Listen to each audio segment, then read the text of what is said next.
on est Guillaume Lapeyre et Rémi Guérin, et c'était pour Just Focus, la culture dans tous ses états d'art à la Japan Expo.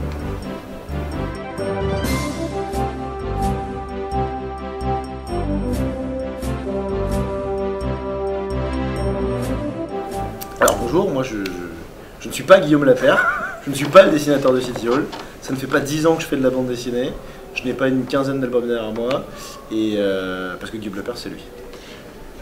Bonjour, je suis pas Rémi Guérin, je suis pas scénariste de bande dessinée, et je suis pas le scénariste de City Hall et de Pinkerton et des légendes urbaines et de Oui Oui au pays des jouets.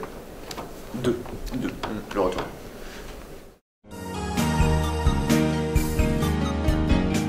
Non, ça fait 12 ans maintenant, 12 ans. Pour toi. Pour moi, je suis pas aussi vieux que ça. Je suis pro. J'ai commencé avec de la BD franco-belge chez Delcourt, en 46 pages couleur, avec Nicolas Jarry au scénario. Ça s'appelle Les Chroniques de Magon. Une histoire d'anticipation à la Blade Runner, mais dans un pays glacé. Avec les couleurs de Elsa Brans, d'ailleurs, mon épouse, qui actuellement fait Save Me Pity chez Kana, son premier manga, placement de produit. C'est le temps, j'aurais dû avoir le bouquin, ça aurait été mieux. Voilà. Et j'ai fait ensuite avec Nicolas Jarry toujours une série de science fantasy à la Final 10, comme ça, qui n'a pas beaucoup marché. Et j'ai rencontré Rémi comme ça, dans un festival entre un verre de coca et un dessert. Ouais. Et on a lancé Explorers chez Soleil, une série de BD franco-belge, avant de venir sur City Hall. Et depuis on s'est jamais quitté. Ouais. Enfin, si tu rentres chez toi le soir. Ouais, des fois, parfois, c'est vrai. Moi je vais pas faire la liste de tous les bouquins que j'avais fait, j'en ai fait beaucoup. Ah, il fallait pas. Mais non, mais c'est parce que tu l'as fait, c'est trop tard maintenant, c'est ça, tu veux raconter, t'aimes parler de toi, qu'est-ce que tu veux que j'y fasse, moi voilà. Non, l'idée c'est que j'ai aussi comme Guillaume démarré dans la BD franco-belge, d'abord comme co-scénariste, puis comme scénariste, et puis j'ai eu la chance de rencontrer Guillaume et de développer avec lui des projets. C'est le premier dessinateur avec lequel j'ai bossé qui a osé me dire, et ça c'était un tournant dans ma carrière de scénariste, je peux dessiner tout ce que tu veux. Sauf les chevaux et les voitures. Mais sinon, je peux essayer tout ce que tu veux. C'est un polar steampunk. C'est un monde dans lequel le papier est interdit, a disparu depuis plus de 200 ans, dans lequel l'écriture manuscrite n'est plus enseignée, dans lequel plus personne ne sait écrire. Pour une raison simple, c'est que tout ce qu'on décrit prend vie. Donc en fait, le papier est devenu une arme de description massive ou une arme de destruction massive au choix. Et les seuls potentiels capables d'arrêter celui qui commet tous ces meurtres, ce sont Jules Verne et Arthur Conan Doyle, qui sont deux jeunes écrivains de livres numériques à qui on va confier le dernier carnet qui reste dans les coffres de la ville, avec pour mission d'enquêter, de découvrir l'identité de celui qui fait ça. Et l'enquête démarre tambour battant, parce que c'est vraiment, l'ouverture du tome 1, c'est sur une scène d'action, et ce sera en 7 volumes. Voilà, et on s'éclate, c'est rempli de références geeks, de trucs marrants, et en même temps c'est une enquête sérieuse.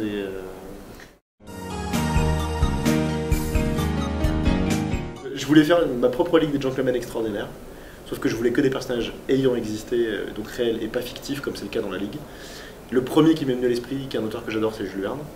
Et ensuite, je voulais un enquêteur, quelqu'un qui tienne la route, qui puisse résoudre des énigmes.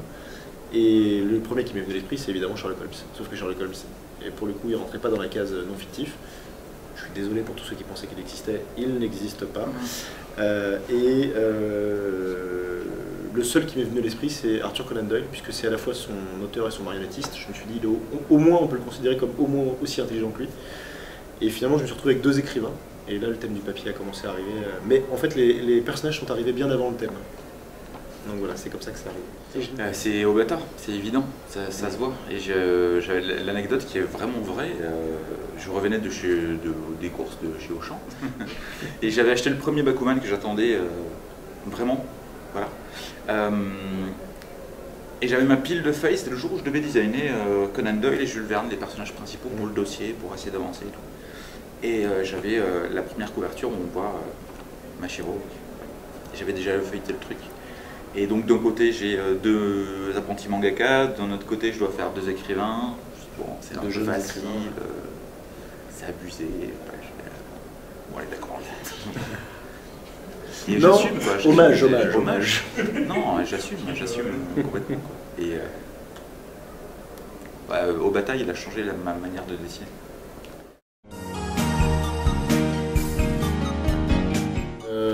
En fait, je voulais... Donc je me retrouve avec ces 2 écrivains, je me suis dit je vais les coller sur des enquêtes plutôt classiques. Guillaume me dit ce qui serait cool, c'est qu'ils aient des pouvoirs. Oui. Véridique. Hein. Ouais. Je lui dis des pouvoirs, c'est-à-dire. Il me dit C'est-à-dire il pourrait avoir un carnet et faire surgir des trucs. Comme Wingman. Non. Ouais. Bon, je dis ok, donc ça veut dire quoi? Qu'ils ont des pouvoirs eux ou que le papier a des propriétés? Donc on en discute, finalement on se dit bon bah le papier a des propriétés magiques ou mystérieuses. Ok, super. Donc tout le monde peut le faire en fait. Oui. Ah mais d'accord. Et donc il n'y a pas de limite, on peut faire ce qu'on veut. Ouais. C'est compliqué, hein. La Terre arrête de tourner. C'est fini, on n'en parle plus. Terminé. Voilà, et là on se retrouve avec un nouveau Death Note, machin meurt, enfin tu vois, ça marche pas. Donc du coup on en arrive à la conclusion que c'est pas tout ce qu'on écrit, mais tout ce qu'on décrit qui prend vie. Et en même temps, moi je dis oui, mais ça n'a toujours pas d'intérêt. Enfin, je veux dire, si tout le monde peut le faire, c'est le bordel absolu. Donc ok, ça marche, mais dans un monde dans lequel plus personne ne sait écrire. Et là, ben voilà comment c'est venu en fait. C'est un jeu de ping-pong en fait entre nous quoi. J'ai gagné la partie. Et Ouais. voilà. 11-18. 21, c'est à 21 le ping-pong. Désolé. D'accord. Excusez-moi. Tous les pongistes. Excusez-moi.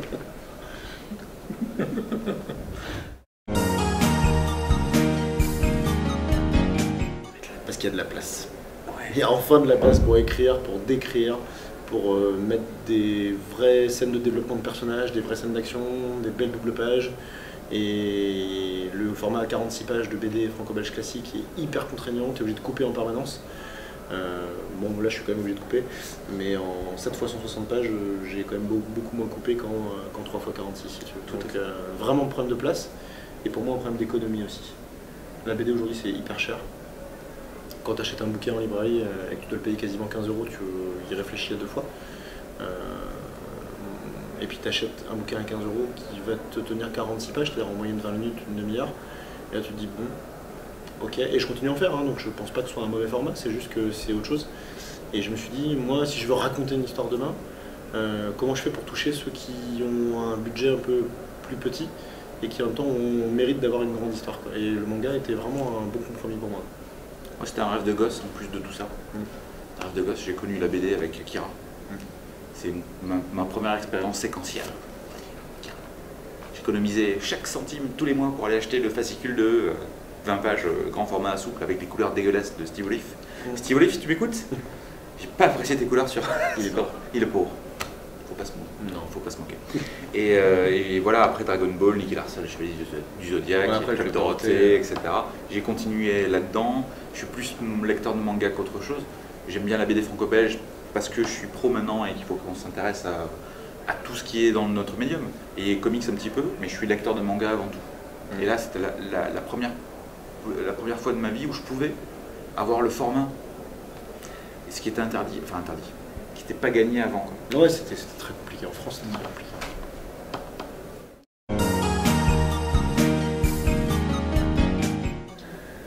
Ah, alors, Death Note, Ouais.